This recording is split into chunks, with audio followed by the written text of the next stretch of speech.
What's up? How everyone doing today? This is Tech Denver. This is a Tech Denver show. How everyone doing? Welcome everyone. Welcome to the Tech Denver show.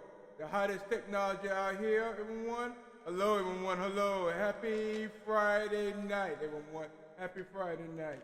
Okay, I'm gonna invite some people here to this live stream, and y'all enjoy and see we got a good treat for you. I'm gonna invite some people here right now.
Okay, we're inviting some few people here.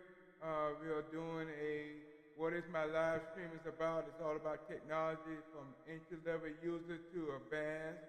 Somebody who never used computer, who we don't understand how about computer. That's how my uh, live stream is all about. I'm just gonna add some few more people here to enjoy this live cam here. Okay, I got a couple of people here. I'm gonna do here. Let's invite a couple of people here to this live stream. Okay, everyone, we got everyone set here. Um, if this is the first time knowing me on this live stream, let me give you an introduction of myself. You want to say what this guy know about computers, what he's going to tell me about technology. Let me give you a little bit of background of myself. Uh, my training and expertise in technology have my Social of Science degree in Information System Analysis. What I did in that particular training, went to a small organization, set up their operating system, found what system they need, the database, the accounting system, set up the computer network, their laptop. You know, most companies, like nonprofit organizations, they have on their different budgets how they want to set up their computer system. I help them with that aspect of budget, because, set up the security to protect their data and install security system in all their workstations. Also, training doing database management system, computer programming. There's a couple of most of these older computer programs, C program, COBOL. They still those pretty computer programs. Most of them in banks, and they might do these legacy programs in that aspect of it. And also, a couple of years later, I pursued my Bachelor of Science degree in Information Technology. What I did in that specialized degree, I trained most in advanced programming, learning system analysis. I had joined software engineering. They got how to test a particular software if they have any issues. Like a lot of people say what beta software is. Beta software is a software that never been used. They are a new particular software. It's not ready to be in production or introduced to the public. It's also in the testing phase. And what I do in my group, we test the software out, apps are out, and find if they have any errors and document those errors and let the programmer fix it or design it. And I did that in the software testing and documentation. And then they finally clear the errors, get errors, and then they bring it to the general public. A lot of people want to know what is beta testing. This software is under beta testing. This software is still under testing. They are not ready to introduce to the general public. Also, do the financing and accounting part of the IT business. I also train and do the financing part of the IT business. And I basically have a well-round training. that particular area. You continue training because everything's changed every day in that area. What the topic is tonight is, we are in Q3. A lot of people say, what is Q3? Q3 is, we have a month of October, Halloween, we have November, Thanksgiving, Black Friday, you have December, Christmas holiday. We have those 3 holidays, and they are called Q3. What this topic today is how to be protective in those holidays, not preventing yourself to be in a scam. Don't be yourself in a scam in those holidays. Those holidays, the number one scam of October, November, and December. A lot of people get scammed. Website will not choose. They'll be not so true, and you're getting a lot of scams, shopping scams, and those. I'm going to do a lot of questions. If you have any question how to prevent yourself being scammed, I have a video I'm gonna show, and you can see how to be a scam.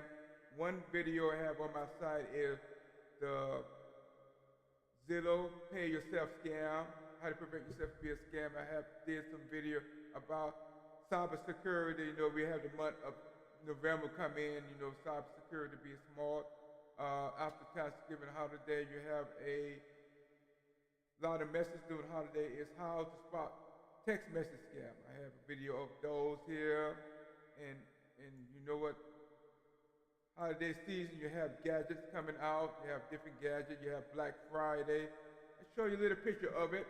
I'm just gonna switch you over and show you a picture of it when the gadget was coming out on Black Friday. I'm gonna switch it back here to double screen. Okay, Black Friday, deals, and small Black Friday, all the gadgets they have for Black Friday. What is this? This is a gadget of portable device. He's portable, what's a heater? Heats up the room. This is another portable device right here. What next will they have for oh, this is a steel, is what they call this here.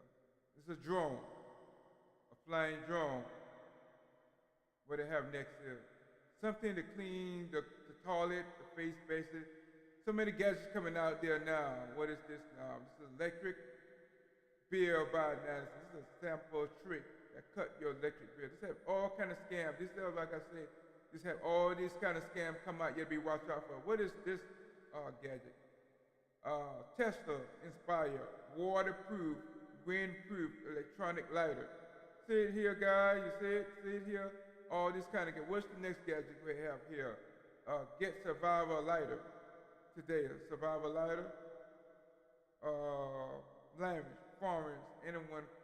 This is brilliant gadget. All kind of gadgets they have. You'll be watch out for these gadgets here.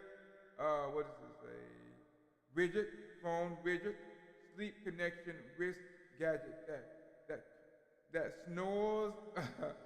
That's funny. Now, what is this one is? Photo stick, mobile, gift that keep giving.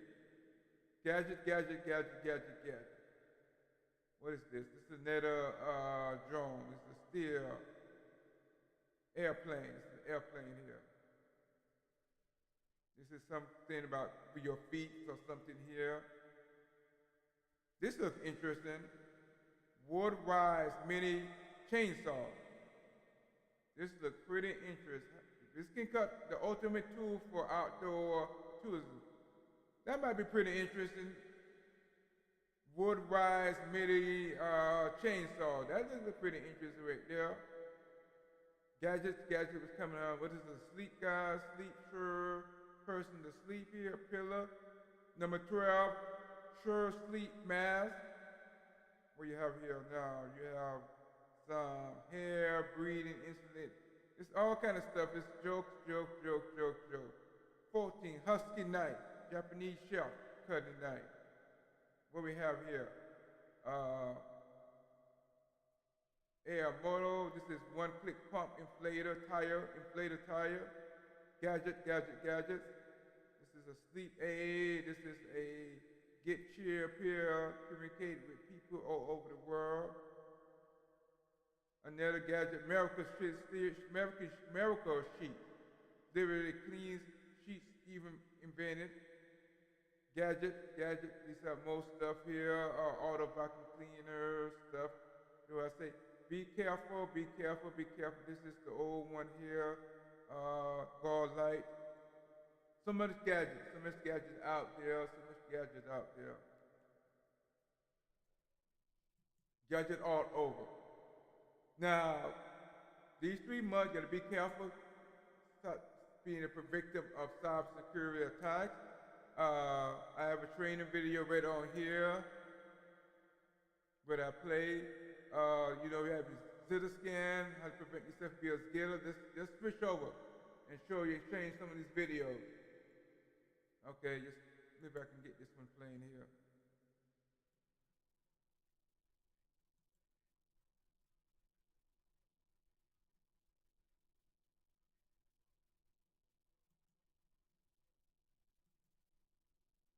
Just kind of fast forward. And ways to protect yourself.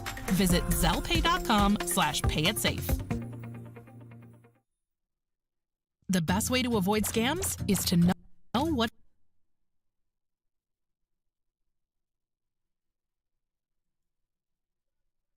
Let me get it straight up.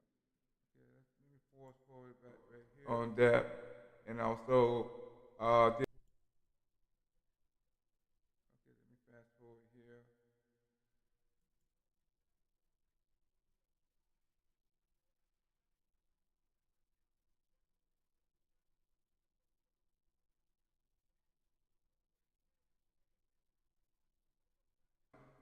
Visit small organization, interview the organization.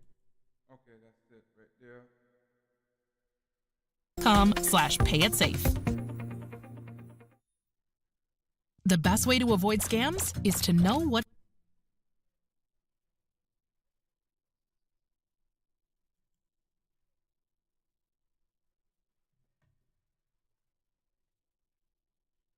From $1 to $10, you want.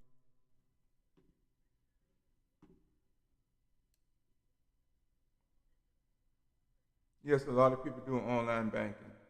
It's a convenient way. It's convenient, but it's really risky because you know what? Anything within advanced technology, convenient. You know, you always have somebody come and try to scoop that money. It's hard working money. You work hard for your money. You don't want your money going to somebody else's account. Please do not give your passcode. No banking will never ask for that one-time passcode. They're sneaky. They do social persuade you. Say, okay, let me have your passcode. We have something to do with the passcode. It's a commercial purpose. Once you give them the passcode, it can be very convincing. And once they give you the take over and take that money and transfer it into their account.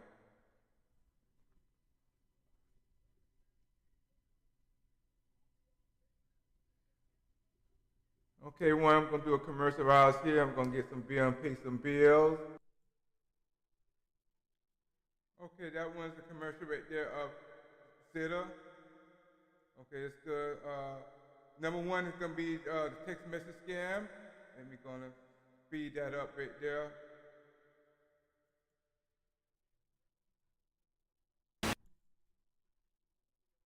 Amazon, your package is coming late or pending. We need information from you. We need a Amazon, let me speed that up back here. Science degree in information technology, back right here.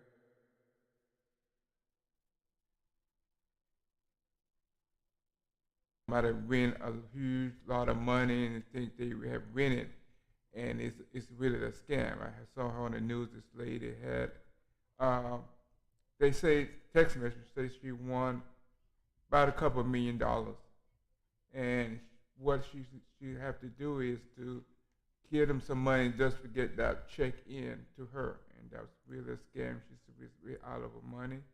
For personal experience and for person client experience, one I see pop up in text messages. I don't know if everyone have a Amazon account, bought in through Amazon, is what it say, um, your package is coming late. You need to collect information, and the information is always efficient information. They try to collect information for you. One in the text message, they say, okay, you got a text from Amazon. Your package is coming late or pending.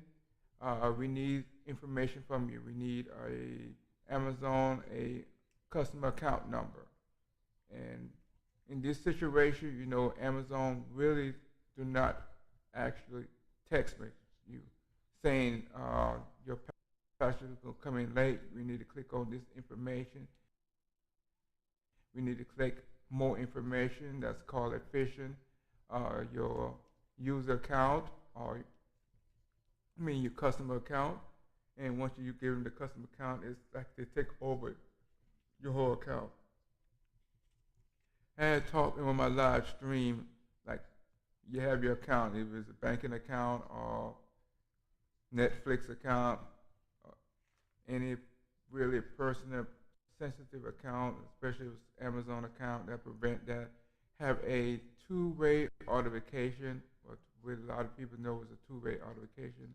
A two-way authentication is you set it up for you get a text message, a code come to your smartphone, and before you log into your Amazon account, you get that text message and you write down that code, and then you use the next step to write in your password.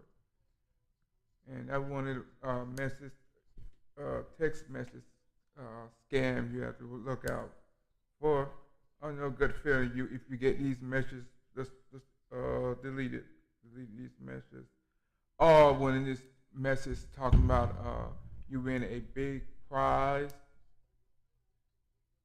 and we need this certain information from you to get to redeem that prize. That's one of the big scam you look out for. Text messages is how to spot text message scam, and that's one of the big things about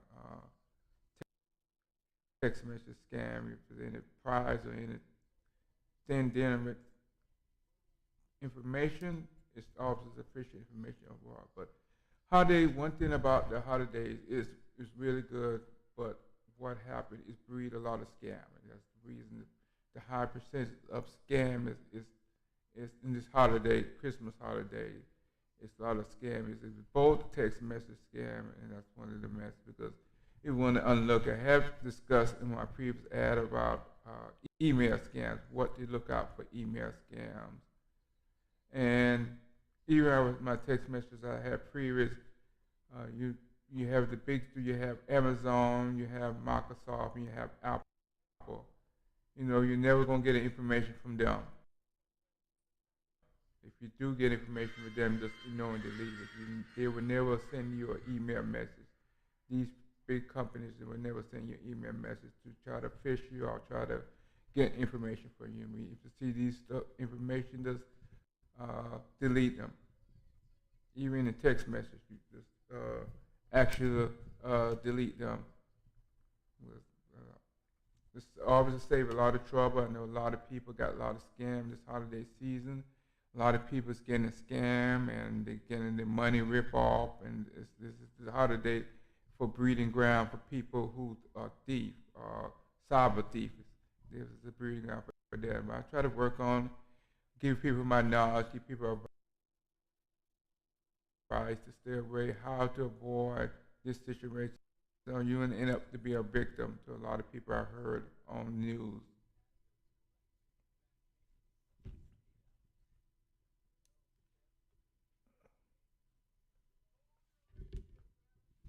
Just a minute here.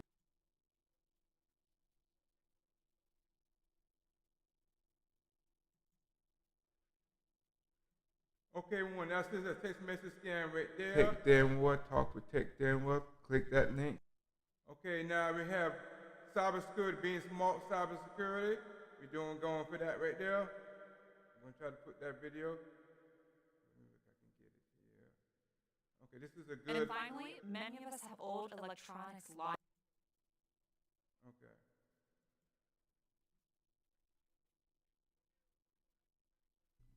Have you ever received an unusual email you weren't expecting?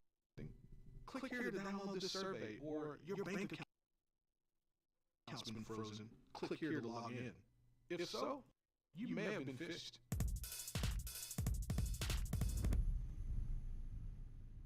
So what is phishing? Phishing with the PH is similar to real phishing, but instead of you trying to hook a fish, a hacker's trying to hook you. And what are they after? Information. Your logins, your passwords, your bank account information, any valuable bit of information they can use to impersonate you or steal from you. Phishing is one of the most common attack types because it is so successful. You may not realize it, but you probably received the phishing email yourself. Here's how it works. You get an email you weren't expecting. Click here to claim your prize, or please take a moment to download this survey. The whole point is to hook you and make you interact with the email. Maybe you click out of curiosity, maybe you click out of fear. But as soon as you click that link or download that attachment, you open yourself up to dangerous attacks. How? That email could lead to a website designed to infect your computer. That PDF might contain a virus that locks your computer and demands a ransom payment. Either way, the end result is your computer gets infected and your private information is compromised. Another common attack vector is the phony login page. This is especially popular in clone-fish emails, which impersonate well-known websites you probably use. You get a phony LinkedIn or Facebook message, and when you click the link, it takes you to a realistic-looking login page, but it's actually fake. It's controlled by the hacker. So you type in your username and password, and instantly, the hackers have everything they need to take over your online account. They quickly log in as you, change the passwords to lock you out, then steal all of your personal data. If you use similar passwords across websites, they may try to log into your other accounts, like email. Hackers can use that information to impersonate you and send phishing emails out to everyone you know, infecting them as well. Phishing emails are extremely dangerous and cost companies billions of dollars, but if you know what to look out for, you can protect yourself and your organization. First, be suspicious of every email. Any message could be a phishing attempt. You might think, really, aren't I blowing this out of proportion? But phishing attacks often disguise themselves as emails from people you know. So that urgent email you just got from your biggest client, it may not be real. Second, look for warning signs. Some email systems will show you a message warning you that an email looks suspicious. Pay attention to those. Third, don't interact with suspicious emails. If you think an email is a phishing attempt, don't download any attachments and don't click on any of the links it gives you. Use a bookmark to go to that site instead. And if the email has a link, hover to reveal where the link really goes, but don't click. Next, verify the email. Phishing emails succeed most often when they impersonate someone you know.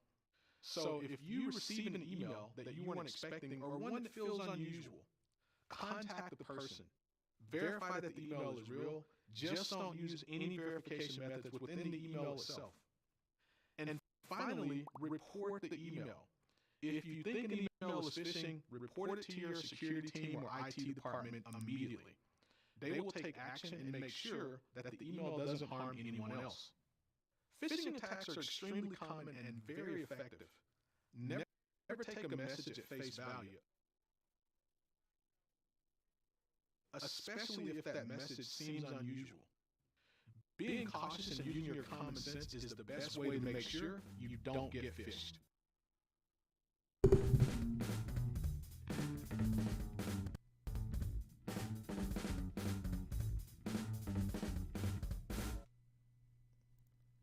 Okay, everyone. That is a phishing. We are especially known for Facebook. A lot of people send you a message to Facebook, especially your friend list, and you ready to click on it. You think your friend sent it, and when you click on it, your whole computer affected. Always find your source. Do not click, even your friend from Facebook. Do not click on the link. Call them, text them, find you if they are listeners to them because their computer might be infected and they're sending all the different messages through their friend list. Okay, we're gonna go back here. We're gonna exit here, and we're going to remove media. It's hard to believe, but your entire digital life can fit on this. That may be useful, but it also creates a major security risk. Let's talk about removable media. Removable media is any type of data storage device that can be removed from the computer while the system is running. Your smartphone, for example. There's also tablets, smartwatches, music players, digital cameras, and e-readers. All of these devices can hold your private information, your passwords, your account numbers, things a hacker would love to steal. There's also removable drives. These are familiar sights today, everything from small USB drives and memory cards to external hard drives. They make data portable, which is great, but their small size makes them a security nightmare. A relatively new addition are Internet of Things devices. An IoT device is a smart device that sends and receives signals. This could be something simple, like a fitness tracker or a smart doorbell. Totally innocent. But it may also store information, such as preferences and access data. So, how do hackers target you through removable media? Well, the first form of attack is very old-fashioned. They steal it. Imagine you have a USB drive sitting on your desk. Or you're at the coffee shop and you put your phone down to go pay. You get distracted. They sneak up, grab your device, and run off. If you've ever misplaced your phone, you know the panic you feel when you realize the key to your entire digital life is missing. The second attack strategy is the classic found media game. Attackers load a USB drive with malware and leave it in a public place. You pick it up and wonder, oh, who does this belong to? And that's exactly what the hacker wanted you to do. You take it to your computer and plug it in so you can find the owner. Once you plug it in, you download malware onto your computer. And the hacker didn't have to do anything. You did it for them. Removable media is small and portable, which leads into the third major cause of security incidences: lost devices. Maybe you travel for work and accidentally leave a company USB on the airplane. It sounds innocent, but if that device contains confidential information, you and your company may be liable. And finally, many of us have old electronics lying around. We upgrade or get a new computer. So what do we do with the old one? We throw it away or recycle it. Believe it or not, improper disposal is a security breach. That's because the information stored on the device might still be in there. Hackers have been known to dig through dumpsters, searching for smart devices. Even if it's broken, a skilled hacker can find a way to retrieve data from your device. So we know removable media is a security risk. But what can you do to keep your devices secure? First, practice good physical security. Keep control of all of your devices. If you're not using that old USB drive, put it away. Lock it up. Don't leave your phone sitting out. And always keep devices under your control. Second, if you find a USB drive on the ground, do not plug it in. Bring it to IT. The same goes for devices you want to get rid of. Don't just throw them away or recycle them. Bring them to the IT department and let them dispose of it properly. And if a hacker somehow gets hold of your device, make sure your device is password protected. Better yet, encrypt your files as well. Encryption doesn't just lock your files, it scrambles them, making them impossible to read by anybody but you. Security policies may differ, so it's important to follow your organization's procedures carefully. With common sense, and a little planning, you can use removable media safely and keep yourself and your company secure.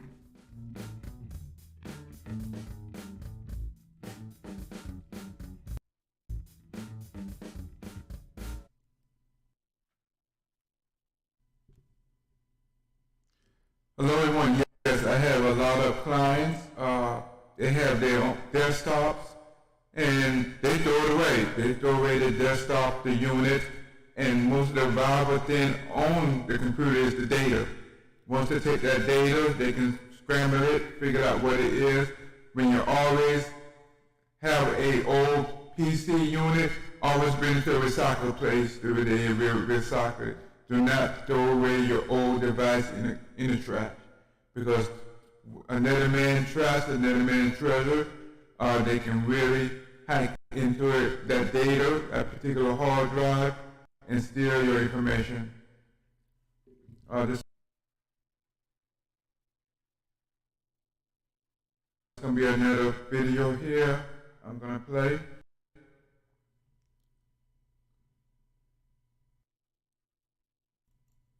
This is just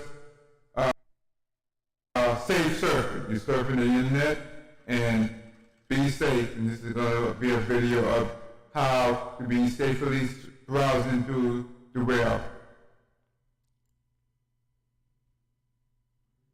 There are over 1 billion active websites on the internet, but not all of them are safe.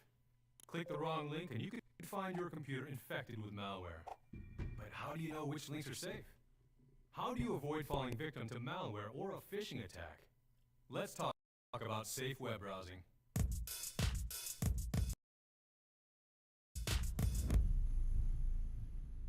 When it comes to staying safe on the internet, caution is the most important factor.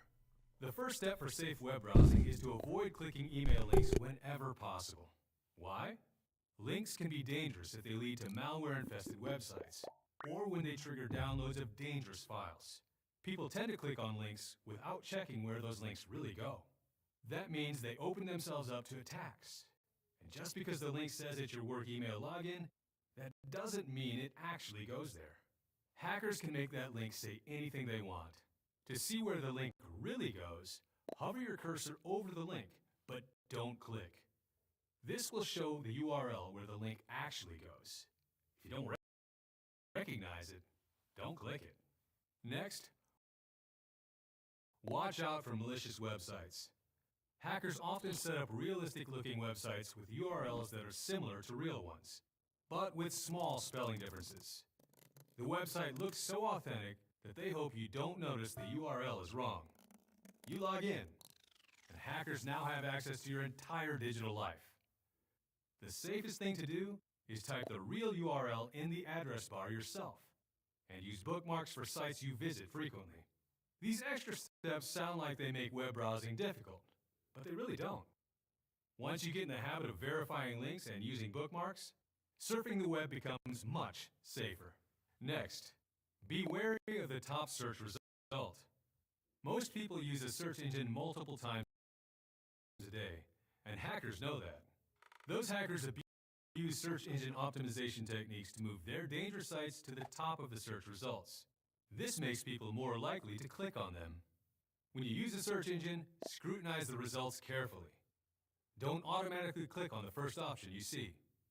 Then there are the fake warning pop-ups. Hackers create browser pop-ups that look like real antivirus warnings. They will say, your computer is infected. Click here to run a virus scan. But when you click, that actually downloads malware. These pop-ups are sometimes called scareware because hackers design them to frighten you into engaging with them. So how do you tell the difference between a real browser warning and a fake one? A real browser warning will ask you not to do something. Don't go to this website. Don't go forward.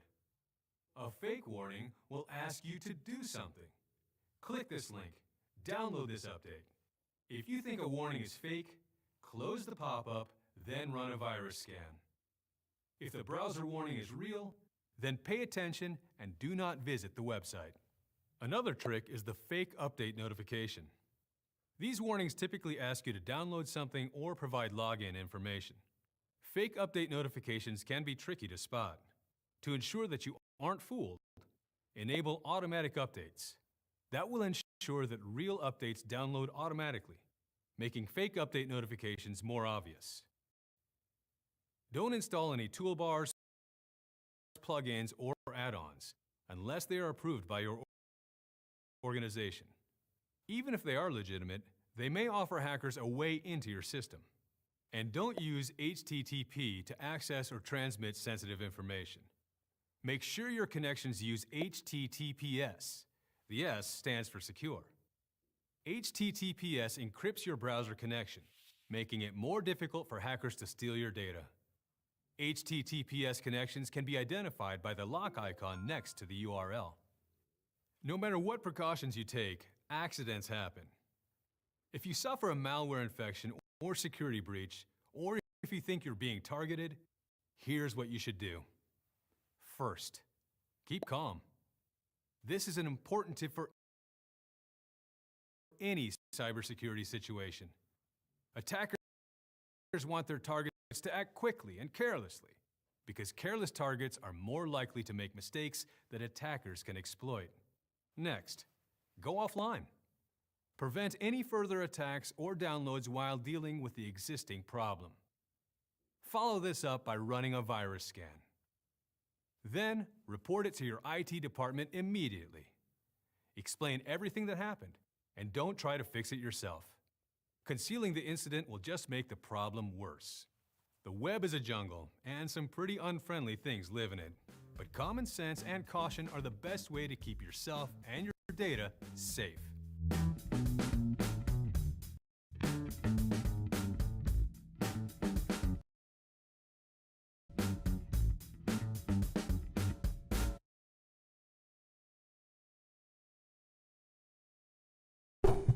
Okay, everyone. One of the best, the worst, message I know is scareware. It's affecting a lot of elderly people. They'll panic. They say, okay. They click on it. They get a bunch of pop-ups say your computer is infected. Click on this link. Click on this number, and they're scared. That's one of the biggest victims of elderly people.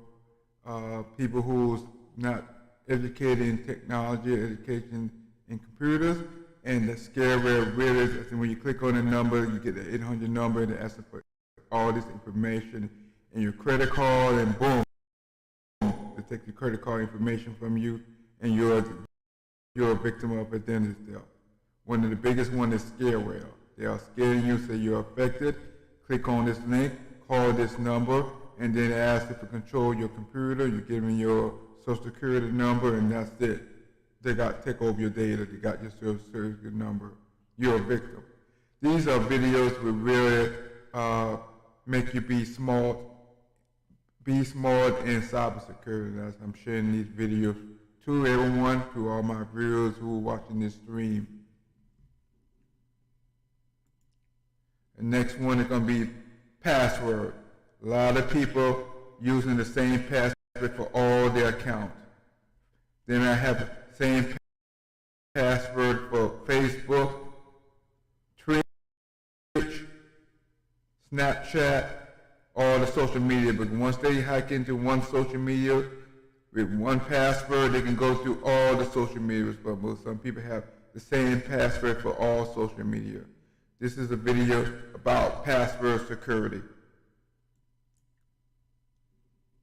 It's the phrase that makes every computer user cringe. Create your password.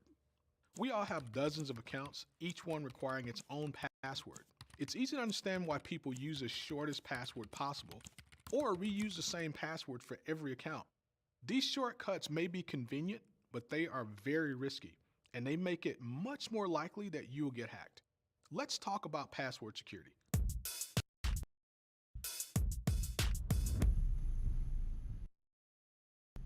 When you think about creating a password, you probably think of all those complex password requirements. You must create a password that contains at least 8 letters, 1 number, 1 capital letter, a punctuation mark, and possibly hieroglyphics. I'm exaggerating, but not by much. To make it easier to remember, you might do what many people do. Use one password for every site you log onto. When the password expires and you have to change it, you just add another number onto the end. So why is that a problem? Let's say you use the same username and password combination for your email, your bank account, and your online shopping.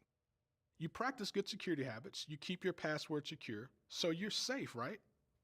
Nope. Hackers know that you might use the same password for different accounts. So what do? They take your credentials and immediately try logging into all your other accounts. Your social media, your bank, your work email. Once inside, they completely take over. If they get into your work email, they can compromise the entire organization. It can take years to recover from a hack, and some companies never recover at all. The good news is that guidelines for creating strong passwords are changing. Instead of using a combination of numbers and letters to create a password, today's researchers recommend using a passphrase. A passphrase is basically a sentence that's hard for someone to guess, but easier for you to remember. And the longer the passphrase is, the stronger it is. So how do you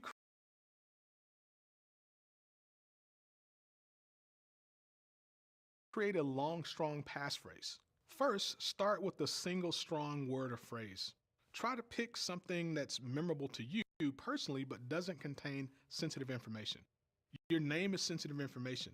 Never include your name, address, ID number, or any details about your family or life in your passphrases.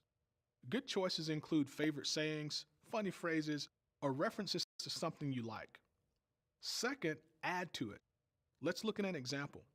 Maybe you choose a phrase like gold crown. That's a good start, but we can make it stronger by making it more complex. The queen wears a gold crown is still easy to remember, but it's harder to crack. Your goal is to create something long, memorable, and difficult to guess. Now that you have your strong passphrase, it's time to protect it. You never want anyone to learn your password. Here are a few ways to help you protect your password and your whole system. First, never share your password with anyone. Phishers impersonate IT personnel or account supervisors and ask you to provide your password so they can do some maintenance or confirm your account. Or they might pretend to be a coworker who forgot their passwords and just needs to get in for a minute. Never give out your password to anyone, no matter who they say they are. Second, don't write it down. Many people keep their passwords in notebooks or pieces of paper in their work area. Writing down your password makes it easier for people to steal it. If you have to write it down, protect that paper like it's your wallet. Keep it locked up in a secure place and don't let anyone have the key. Third, never reuse passwords. If you use one password on multiple sites, that password is revealed, well, then every account using that same password is compromised. The same goes for updating your passwords. Don't just change the last number from a 1 to a 2. Think of an entirely new passphrase. And finally, follow your organization's rules for password management. You may have a dozen different accounts that you access in the course of a workday. That's a dozen different passwords to remember. Your organization may recommend using password management software or another solution. Ask your security team what the approved method of password storage is and follow their instructions. As we do more and more online, our set of passwords will continue to grow, as does our risk for exposure to hackers.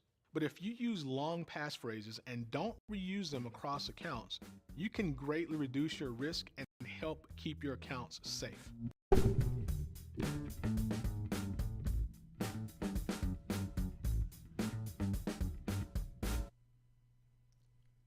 Okay, everyone, that's one of the main issues, how to set up passwords. A lot of people say, okay, I can't remember the password. I'm going to use all my password, one password for all my social media site, one password for all my banking, online banking account, and you'll really become a victim of security or identity theft. But I know it's hard. It's not easy said than done about how to set up a password. But make it unique, making it a combination of words and characters and numeric numbers to set up your password. No password from your kids or anything like that, but make it unique. Make it a different combination of characters and words to set up your password. Now I'm gonna switch it to another video here.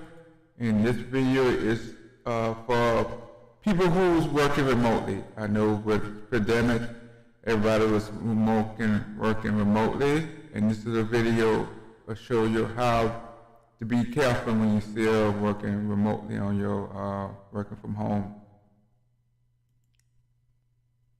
Today, more people than ever are working from home. Thanks to improvements in technology, it's easy to set up a home office and become Employee of the Month while still in your pajamas. But just because something is easy doesn't mean it's safe. The rise in working remotely has led to a dangerous increase in phishing attacks and security breaches. That's because remote workers don't usually have the protection of the organization's security team, which makes them a perfect target for hackers. Let's talk about working remotely.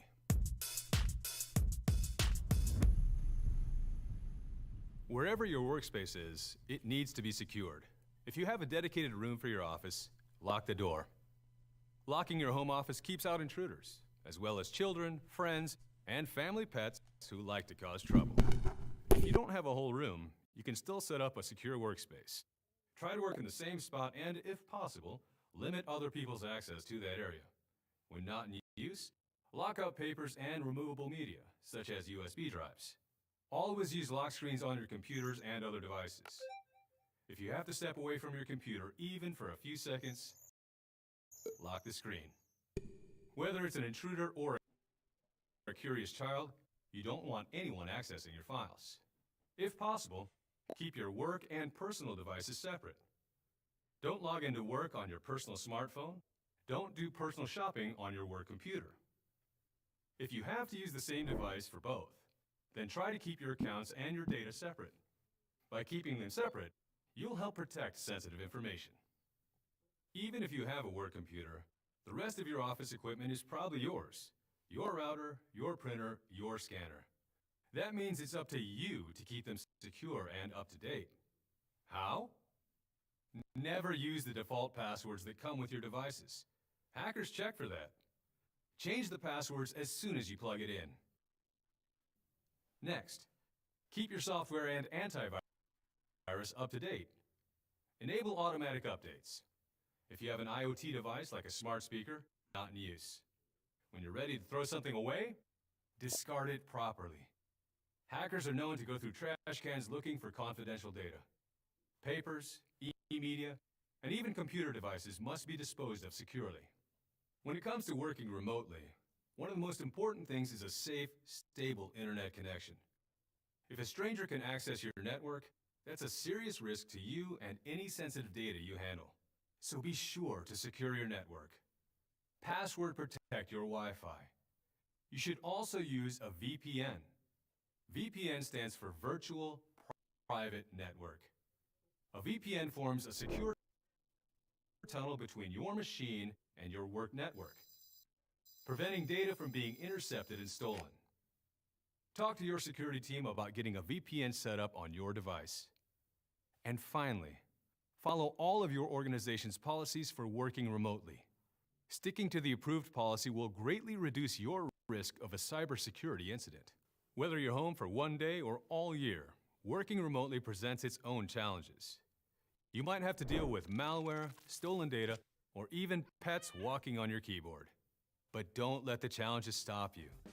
By planning carefully and following procedure, you can protect yourself and your customers' data.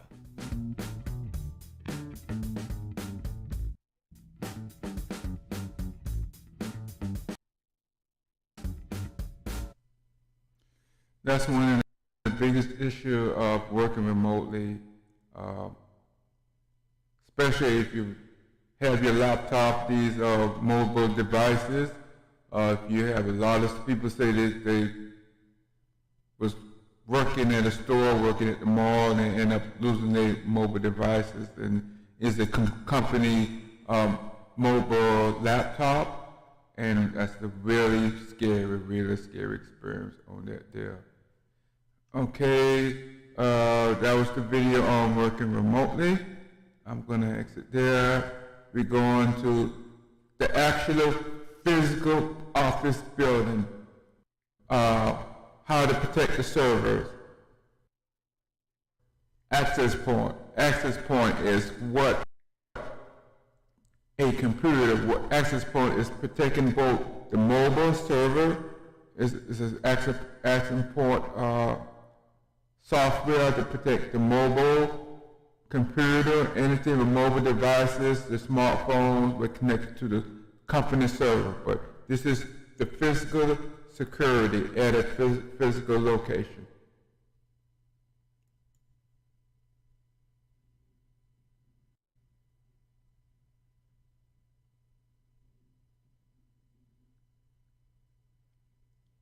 When it comes to cybersecurity, people tend to focus on the digital, hackers and computer viruses.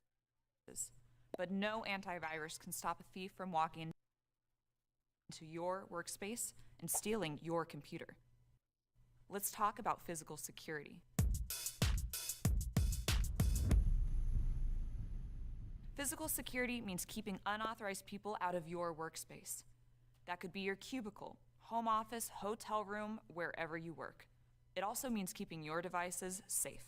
Securing your workspace is an important part of securing the building. If your workspace isn't secure, an attacker could walk up and steal valuable information. Or they could use that space to launch an attack. So, what can you do to keep your workspace and your devices safe? First, secure your environment. Unless you're a guard, you probably don't consider building security to be part of your job. But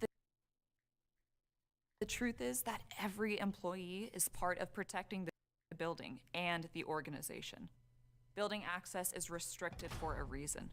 It keeps outsiders from stealing data or equipment, copying sensitive information, or inserting malware into the network. If an attacker can access a restricted area, they can do a lot of damage. That means they'll try to get in, and they often use employees to do it. The most common method of attack is called tailgating. This is when an attacker follows an authorized person in. They might slip in without making contact or ask you for help. They may pretend to be a fellow employee who's forgotten their keycard, or say they're visiting, or just turn up with their arms full and wait for you to let them in. No matter what story they tell, don't let a stranger into the building. Then there's the lost media trick. Here, the attacker doesn't try to get themselves into the building.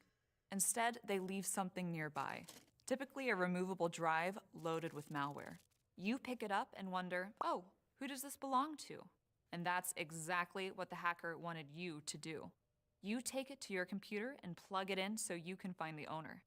Once you plug it in, you download malware onto your computer. And the hacker didn't have to do anything. You did it for them. So, what can you do to enhance your physical security? First, use lock screens. When you're away from your desk, always use a lock screen on your computer and phone. Even if someone gets into the office, they can't access your files if you have the computer locked. Always make sure your desk is clean of sensitive information. Don't leave passwords written down or lying around. If you work with printouts, keep those papers locked up. The same goes for any removable media, such as USB drives. If you're not using them, lock them up. Cybersecurity discussions tend to focus on things like malware and stolen passwords. People often overlook physical aspects, like building security. This leaves a massive gap in their defenses. Think about what an intruder in your office could steal or access. Consult your organization's policies and procedures and be aware of potential threats. Then you can stop physical security breaches before they start.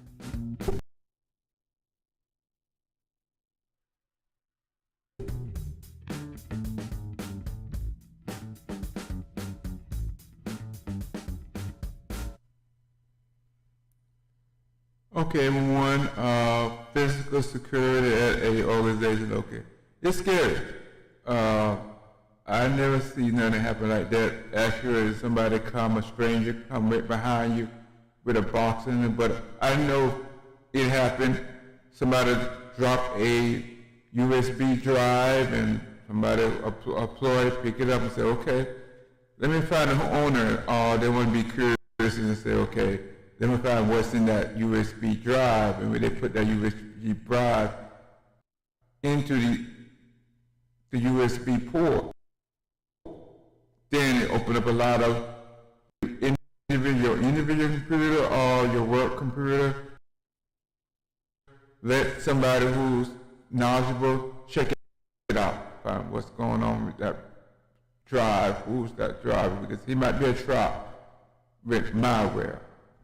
Okay, the next video I'm going to share with you, these are polling video I want to share. The number one, the biggest one is ransomware. I did a couple of live streams talking about how to save to back up your computer, how to use backup software. You can back up your photos, most of them with these external hard drive. I did a video on that. I'm going to show this video on ransomware. And this will wrap up for the last video. You're at your computer. You get an email from a coworker. Please review this spreadsheet. You click it, and right away your computer starts acting strange. It begins locking all your data. Soon you can't access any files except for one. It's a demand letter, and if you don't pay within 2 hours, all of your files will be permanently encrypted. What happened? You just became the latest victim of a ransomware attack.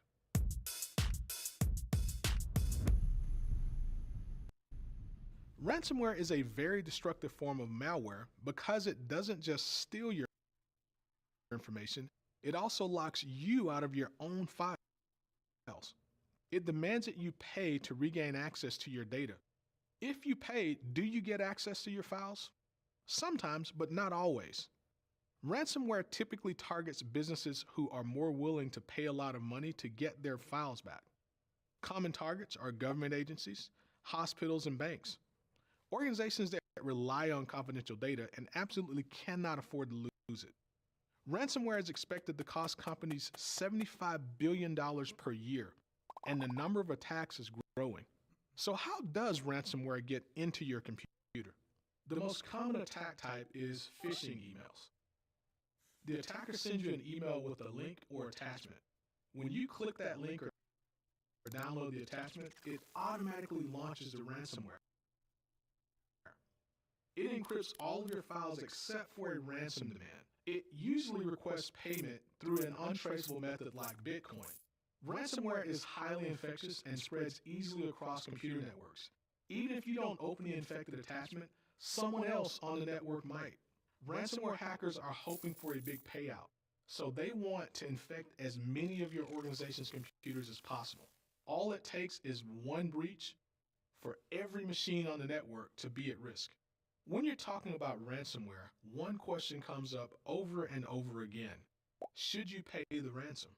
Unfortunately, there's no guarantee that paying the ransom will get you your files back.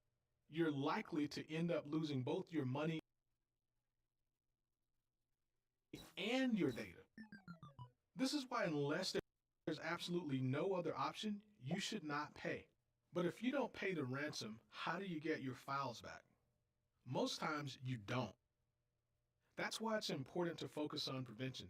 The best way to handle ransomware is to stop it before it starts.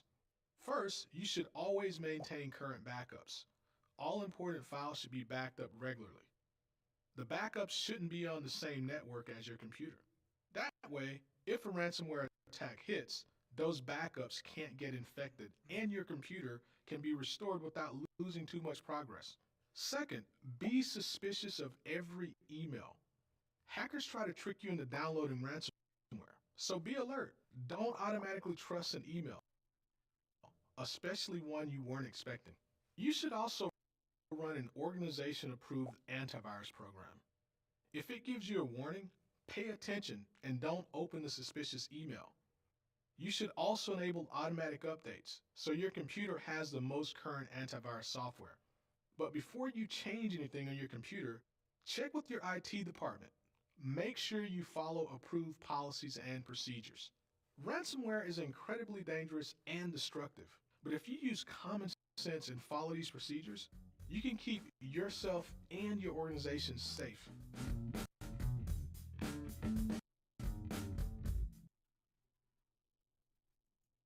Okay, everyone, that's the information. A lot of stuff going on.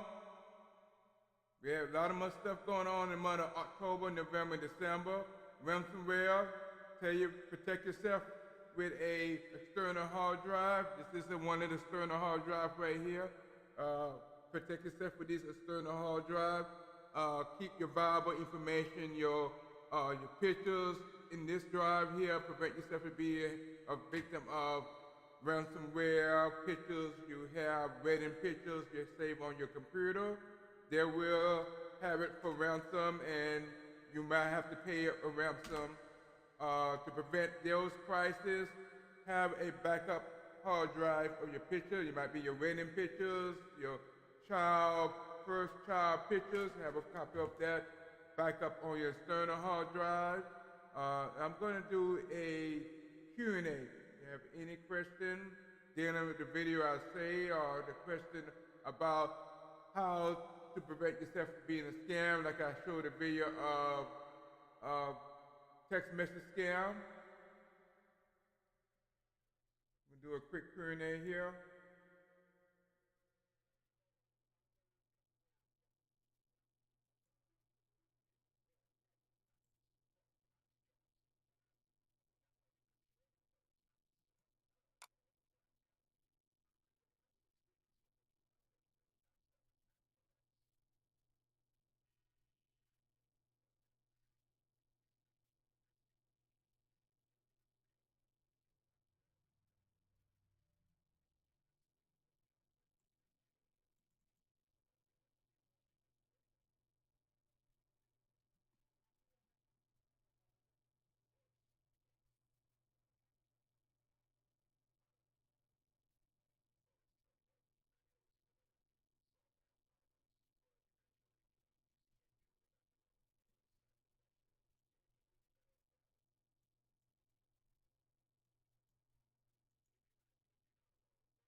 Okay, you have any question? Yes, the video I show you how to prevent you being a text message scam. That's a lot of it. Message. One scam is Amazon.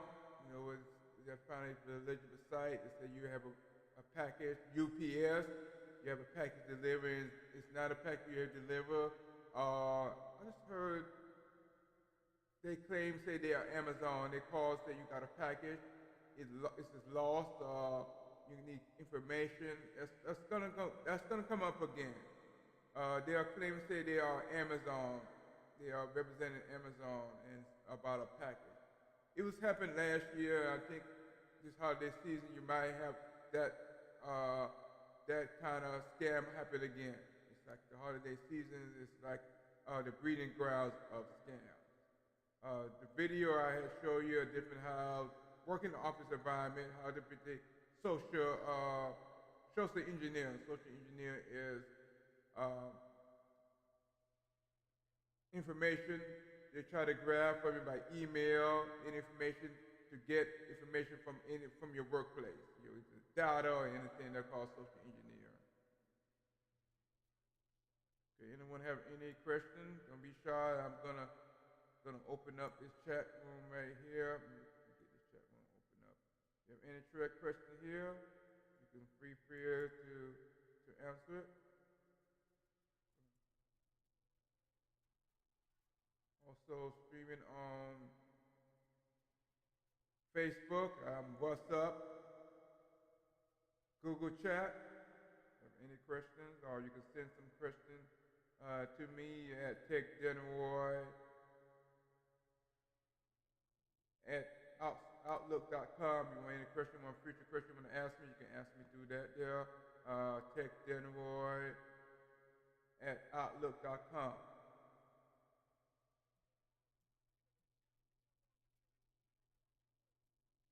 Okay, I'm going to cut this video short right here. I'm going to show you a couple stuff.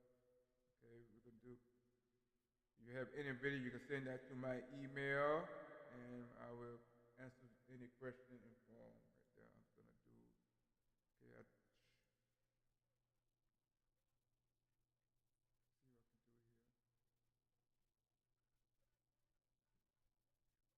Okay, if you like this video, you like how this video run, you want to give a donation, I have a tin right here.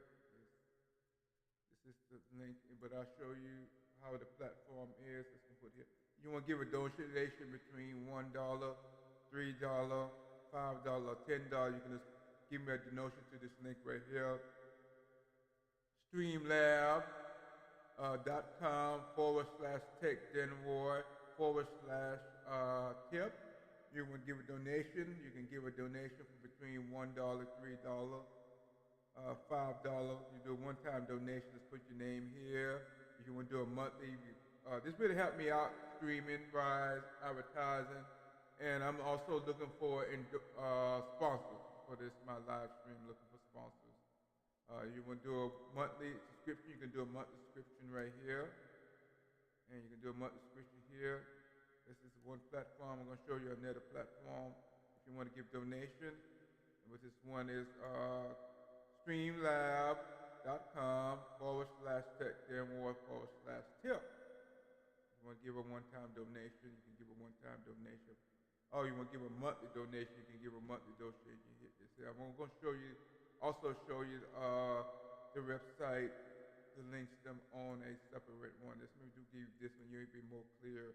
I'm going to bring this down a little bit here. Like I was saying, this is the Streamlab website. Let me bring it here.